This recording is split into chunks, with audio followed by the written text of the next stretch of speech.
இது ஒரு மிக நுணுக்கமான ஆன்மீக கேள்வி. மகாவதார் பாபாஜி பற்றி உள்ள பெரும்பாலான பதிவுகள் ஆன்மீக மரபு, குரு பரம்பரை அனுபவங்கள் மற்றும் யோகானண்டாஸ் ஆட்டோபயோகிராஃபி ஆஃப் அ யோகி போன்ற நூல்களில்தான் வருகிறது. அந்த நூலில் பாபாஜி இயேசுவையும் பைபிளையும் பற்றி நேரடியாக தனியாக கூறிய உரை இல்லை. ஆனால் 2 முக்கியமான விஷயங்கள் தெளிவாக வருகிறது. பாபாஜி ஜீசஸ் இணைப்பு ஆட்டோபயோகிராஃபி ஆஃப் அ யோகி அடிப்படையில். பரமஹன்சா யோகானண்டா எழுதிய புஸ்தகத்தில் பாபாஜி ஜீசஸ் கிரைஸ்டுடன் ஆன்மீகமாக தொடர்பு கொண்டவர் என்று வருகிறார்கள். அதாவது பாபாஜி மற்றும் ஜீசஸ் இருவரும் மனித குலத்திற்கு உயர்ந்த ஆன்மீக ஞானத்தை வழங்க வந்தவர்கள். இருவரும் கிரைஸ்ட் கான்ஷியஸ்னஸ், கிருஷ்ணா கான்ஷியஸ்னஸ் என்ற ஒரே உயர்ந்த நிலையை பிரதிபலிப்பவர்கள்.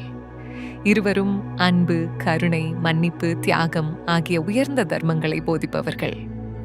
பாபாஜியின் பார்வையில் பைபிளின் ஆன்மீக உண்மை, இதன் அடிப்படையில் பாபாஜி சொல்வார் என்று கருதப்படும் ஆன்மீக உண்மை, எந்த வேதமும், எந்த குரானும், எந்த பைபிளும், எல்லா புனித நூல்களும் ஒரே உண்மையை சொல்லுகிறது: இறைவன் அன்பு. பாபாஜியின் ஞானத்தில் பைபிள் வெளிப்படையாக தியாகம், அன்பு, மன்னிப்பு என்ற உயர்ந்த செய்தியை தருகிறது. மனிதர்கள் மதம் பார்த்து பிரியக்கூடாது. இயேசு சொன்ன லவ் தை எனிமி என்பது பாபாஜி போதிக்கும் கருணைக்கு சமம். வேதங்களை படிப்பதற்கு மேல் அதை வாழ்வில் பயன்படுத்துவது முக்கியம் என்று பாபாஜி வலியுறுத்துவார்.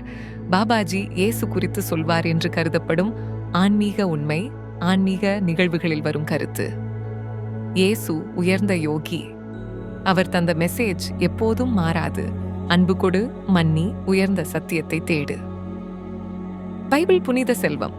அதில் உள்ள உள்ளார்ந்த பொருளை உணருவதே உண்மையான ஆன்மீகம். மதம் மாற்றுவதற்காக அல்ல, உள்ளத்தை மாற்றுவதற்காக தெய்வீக ஆசிரியர்கள் பிறக்கிறார்கள். இன்றைய ஆன்மீக பயணத்திற்கு வரவேற்கிறேன். இன்று நம்மால் கேள்வி கேட்க முடியாத ஒரு ஆழமான தெய்வீக உண்மையை நம் இதயத்தில் ஒளியாக வைத்திருக்கும் மகாவதார் பாபாஜியின் செய்தி இனி கேட்போம். இயேசுவும் பைபிளும், ஆன்மீக பாதையும், அன்பும், மன்னிப்பும், மனிதனின் உள்ளத்தின் உயர்வும், இவையெல்லாம் எப்படி ஒன்றாக இணைகிறது? பார்ட் 1, தி எட்டர்னல் கனெக்ஷன்.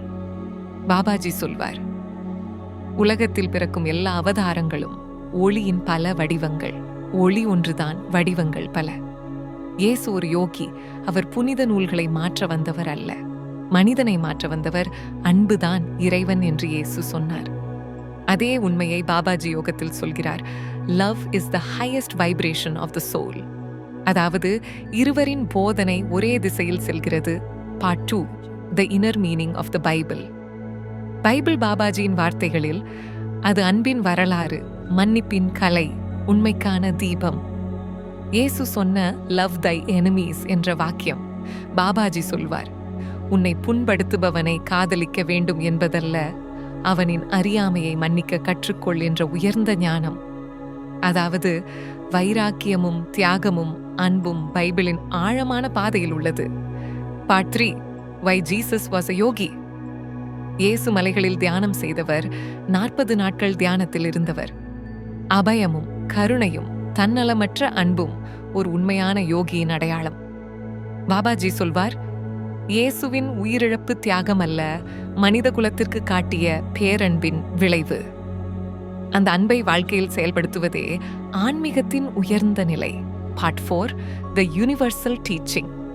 பைபிளும் பகவத்கீதையும் குரானும் திருக்குறளும் இவையெல்லாம் ஒரே உண்மையை கூறுகிறது. பாபாஜி சொல்வார், இறைவன் மதத்தில் இல்லை, இறைவன் மனதில். புத்தகத்தை படிப்பதை விட உள்ளத்தை சுத்தப்படுத்துவது கடினம், ஆனால் அதுவே உண்மையான பாதை. Part 5, the seeker who asked about Jesus. ஒரு நாள் இமயமலைக்கு ஒரு தேடுபவன் வந்தான். அவன் மனதில் ஒரு பெரிய சந்தேகம். பாபாஜி, இயேசுவின் உண்மை என்ன? அவரின் தியாகம் ஏன்? பைபிளின் உள்ளார்ந்த பொருள் என்ன என்று கேட்டான். பாபாஜி மெதுவாக அவரை பார்த்து, நீ பைபிளை படித்தாயா? ஆமாம் என்றான். பாபாஜி சிரித்தார். அதை மனதால் படித்தாயா அல்லது புத்தகத்தை மட்டும் தாண்டி பார்த்தாயா? அவன் மௌனமாயிற்று. பாபாஜி கையை தலையில் வைத்து சொன்னார், இயேசுவின் வாழ்க்கை ஒரு கண்ணாடி. அவன் பகைவரை மன்னித்தான். அவன் தன்னை கொன்றவர்களுக்கே அவர்களை மன்னியுங்கள் என்றான். இது யோகியின் உயர்ந்த நிலை. அந்த வார்த்தை கேட்டு அவன் கண்களில் நீர் வந்தது. பாபாஜி மேலும் சொன்னார், இயேசு சிலுவையில் மரிக்கவில்லை. அவர் மனித குலத்தின் உள்ளத்தில் பிறந்தார். நீ அதை உணர்ந்தால் ஒளியின் கதவு திறக்கும். பாபாஜியின் பார்வையில் கிராஸ் என்பது துன்பமில்லை, 2 கோடுகள் ஒன்று சேரும் புள்ளி. அதுதான் சத்தியம்.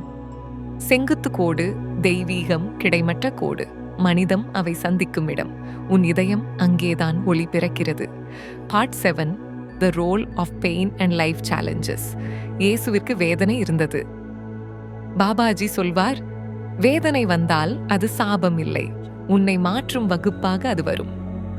சிலுவை என்பது துன்பத்தின் சின்னம் அல்ல, உன் ஆன்மாவின் உயர்வின் சின்னம். சிரமங்களுக்கு இயேசு போல தைரியம் வேண்டும். சிலுவையை சுமப்பது என்றால் உன் வாழ்க்கையை தெய்வீக நோக்கத்துடன் தாங்குவது. Part 8, Silent Transformation. இயேசு 30 வயது வரை அமைதியாக இருந்தார். அவர் தன் உள்ளத்தை புனிதப்படுத்தினார். பாபாஜி சொல்வார், ஒலி இல்லாத மாற்றமே உள்ளார்ந்த பெரிய மாற்றம். தியானம், அமைதி, மன்னிப்பு, அன்பு, இவைதான் உண்மையான ஆன்மீகம். Part 9, meditation section. இப்போது கண்களை மூடுங்கள். இயேசுவின் ஒளி மெதுவாக உன் நெஞ்சை தொட்டதாக கற்பனை செய். அதில் ஒரு தங்க வெள்ளை ஒளி பாய்கிறது. அந்த ஒளியில் உன் மனக்கசப்பு கரைந்து விடட்டும், உன் கோபம் கரைந்து விடட்டும், உன் பயம் மறைந்து விடட்டும். இப்போது பாபாஜியின் ஒளி உன் சிரசில் பாய்கிறது. அது உனக்கு சொல்கிறது, அன்பு செய், மன்னி, உண்மையை பேணி, அமைதியை காதலித்து வாழ். இந்த இரு ஒளியும் இணைந்து உன் உள்ளத்தில் ஒரு புதிய கதவை திறக்கிறது. அதே ஆன்மீக விழிப்புணர்வு. Part 10, Closing Message from Babaji. Babaji சொல்கிறார், Jesus came to teach love. I came to remind you of that love. Bible tells stories. Your life must show the truth of those stories.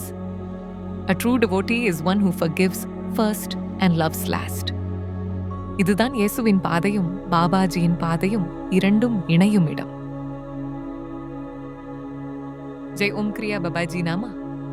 Jai Om Kriya Babaji Nama. Jai Om Kriya Babaji Nama. Jai Om Kriya Babaji Nama.